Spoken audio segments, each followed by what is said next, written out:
Beloved in the Lord Jesus Christ, over the last couple of weeks, we said Galatians 4, verse 6 to 7. It's a wonderful verse. It says, firstly in the plural, because are his children. God sent the Spirit of his Son into our hearts, prompting us to call Abba Father. And then he turns very intimate to the singular and he says, now you are no longer a slave. You are God's child. God has made you his heir. Lord, thank you that you speak to each one of us, saying that we are your heir. We are the people you care for, each one of us. Thank you for your love and your care, Lord. And open the word that we hear it very clearly. In Jesus' name, amen. We are God's children. We are his heirs. But we are much, much, much more.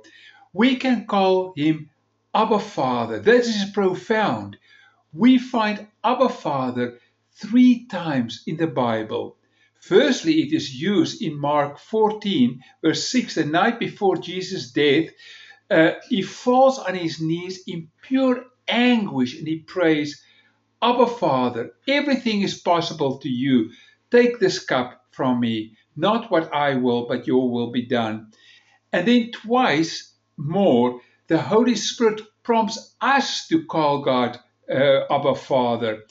Romans 8:15, God's Spirit doesn't make us slaves who are afraid of him.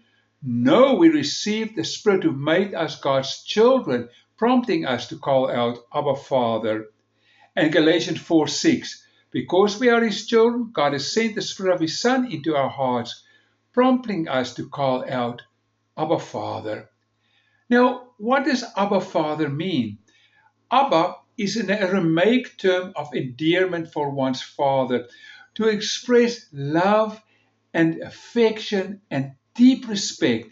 It signifies a tenderness, a dependence, a relationship free of fear and anxiety. It is the term that a little Jewish child, when he or she sees the father coming on, runs to the father, throws he or her little hands around the father and say, Abba Father, my daddy, I care for you.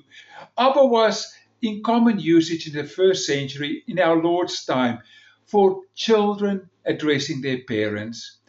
The Jews never, though, used this ever to address God. You see, God is so holy that even when they read a word, the name of the Lord Yahweh, the Jews would say Adonai. They would not use the Lord's covenant name. And yet it became a common word in the vocabulary of the early church. Why did that happen? Because the early believers followed the Lord Jesus. He addressed his Father in this affectionate way. Let's read again Mark's full account. The very same night that Jesus was betrayed and taken captive, 12 hours before the cross, they went to a place called Gethsemane, and Jesus said to his disciples, sit here while I pray. He took Peter, James, and John along with him, and he began to be deeply distressed and troubled. My soul is overwhelmed with sorrow to the point of death, he said to them. Stay here and keep watch. Going a little further, he fell on the ground and prayed that if possible, the hour might pass from him. Abba, Father, everything is possible for you. Take this cup from me, yet not what I will, but your will. Gethsemane is a time of final communion with the Father in preparation of his immense suffering on the cross. Our experience in this world can never permit us to fully understand the depth of Jesus' anguish in the garden.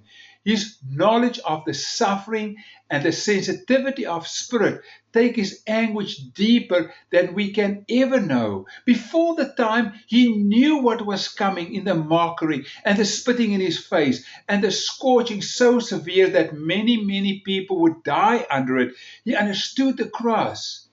And yet that was not the end of it all. He knew that he, the sinless one, carrying the sin of the whole world, that was the main thing. I remember years ago when I looked at the Mel Gibson's movie, The Passion. At times I had to look away. It was too much. I just couldn't take it. And every time I had to say to myself, the physical anguish that he went through is nothing even closely, remotely compared to what he carried as the sinless one for the sins of the world. In distress, he began to be deeply distressed and troubled. He says, my soul is crushing with sorrow to the point of death. He fell on the ground and prayed that if it is possible, this hour might pass from him. The English translation is not strong enough to carry the full impact of Jesus' feelings. A more literal translation is this: he began to be terrified and disorientated because of the sheer pressure. Sheer terror is striking as he faces the reality of unbridled evil coming his way. Jesus accepted the responsibility for bearing the sin of the whole world. Now the terror tells him what it really means. Up to this time, Jesus had enjoyed an unbroken fellowship with the Father. Now the Father, in his hatred for sin, had to turn away from the sin bearer. A little later on that cross, Jesus would cry out, my God, why have you forsaken me? The combined weight of sin and loneliness is almost more than he can stand. My soul is exceeding in sorrow, even to death. Terror, disorientation, and depression are now so severe that death is preferred. It is as Isaiah 51 verse 17 says, you have drunk the cup of the Lord's burning anger. You have drunk the cup of terror. Without God, no one can restrain evil. Only Jesus can absorb the personal fury that would follow if God lifted his hands. He falls on his face and pleads like a little child before his Father. People who speak more than one language very often revert back to their mother tongue in the deepest emotion. And therefore Jesus, face down on the ground, prays in anguish, Abba, Father. It shows his helplessness, his emphasis, his closeness to the Father, the tender relationship with the Father. He is the end of his reliance on human supernatural resources and falls back onto the love of the Father. God is his first and last center of trust. Jesus falls back onto the will of God, the only way in which he can overcome the intense suffering into which he has entered. Every layer is peeled off until nothing remains except an unshakable desire to do the will of the Father at all costs. Not what I will, but what you will. And then his disciples delighted in the use of this form to address the Father. So it passes into the vocabulary of the primitive church. But the question is still, do we have the right to call God with this intimate Abba? Again, the Jews would never use this when they address God. God is so holy that even when they read Yahweh, they would say Adonai. They will never speak the covenant name of the Lord. And actually Isaiah 6 tells us how incredible it is. The holy angels appeared before the Lord with their wings across their faces and the wings across their bodies. And they cried out, holy, holy, holy is the Lord Almighty. The whole earth is full of his glory. And what does Isaiah say? Woe to me! Everything I say is sinful, and so are the words of everyone around me. Not too long ago, at a Bible study with pastors, I suddenly, out of the blue, one pastor said, I feel a disgust when people call God Daddy. And so every single one of the other pastors say the same thing. I tried to say, no, we can call him because of the scriptures, but they would not agree. I also remember early on when Haley, who had a very close, tender relationship with her earthly father, felt the same closeness with her Heavenly Father. So in a deep, intimate prayer, she said to the Lord, "My Heavenly Papa," she called him Papa, not Daddy, but my Heavenly Papa. And it was overheard by a pastor's wife who reprimanded her very strongly in front of others. And I remember the shock. This was so deep for her that she never, I think, in her life regained that very deep intimacy in her prayers. So the question is, do we have the right to address the Holy God as Abba, or the English equivalent as Daddy or Papa? The answer is absolutely yes, because in the first place, what does Jesus taught us in the Lord's Prayer? How does it go? He says you should pray like this: Our Father in heaven. And the word pater there is exactly the same word that the Romans use in Abba pater.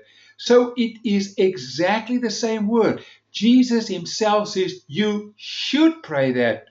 In Romans 8 verse 15 it says the Holy Spirit prompts us. God's Spirit doesn't make us slaves who are afraid of him. No, we receive the Spirit who makes us God's children, prompting us to call out Abba Father.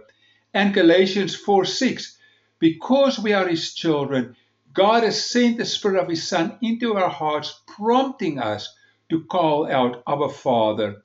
So God himself calls us to this intimacy with him. Yes, he's holy, he's totally holy, but he wants to have an intimacy with himself. To pray Abba is to express unabashedly, joyfully, an endearment born out of love. Life in the Spirit is one of leading, liberation, and love that the Lord does for us. Remember, we are temples of the Holy Spirit. The Holy Spirit lives in us, and we are in Christ. And therefore, this learning experience related to the interplay of the human spirit and the indwelling of the Holy Spirit. Abba Father describes a deep relationship, a sharing love and fellowship in which the Father pours out all his blessing upon his children. We pray that in knowledge and with childlike anticipation of receiving all the Father has for us. Here, Paul is giving us his own inner devotion and the deepest feeling of the early church. Freedom has arrived through the redemption of Christ. Access to the throne of God is wide open. Both Jew and Gentile can say to a holy God, Abba Father. God has sent the Spirit of his Son into our hearts, prompting us to call out, Abba Father. Abba Father, we can trust in him. Abba Father, we're close to him. He lives in us. We are in Christ. Let's get back to Galatians 4 verse 7. He says, you are no longer a slave. As I said, he gets to the singular from the plural. You are no longer a slave. You are God's child. God has made you his heir. At this point, Paul changes the address to the singular. He has been addressing the Galatians up to this point as a group. And now he turns to each one of the individuals and saying, you are no longer a slave. You are a child of God. Once you accepted Christ's sacrifice on the ground of salvation, the shackles of bondage of the law has been thrown off. Now you can draw with confidence to the throne of grace saying, Abba Father. Yes, you can call the King of the universe Dad or Papa. You are no longer a slave. You are God's child, his heir, a partaker in God's marvelous grace with eternal security. Amen. Lord, thank you for what you've done for us. Thank you that you don't only call us as saved people, people who will inherit eternity, but Lord, that you call us as your very own children, princes, princesses, the children of the great God. And then, Lord, that you made us into temples of the Holy Spirit, holy. You also made us in Christ. And now you say, we can indeed address you as Abba Father. Thank you, Lord. And therefore we come with great boldness to you and say, Lord, please be with your children around the world who are being persecuted because they love you. Please be with those who live in war-torn areas. And Lord, please bring peace. Send a revival in our time that people will come to know you and adore you and bring you honor and praise. In Jesus' name, amen. And then, friends, the peace of God, which surpasses all understanding, will guard your hearts and minds in Christ Jesus. Amen.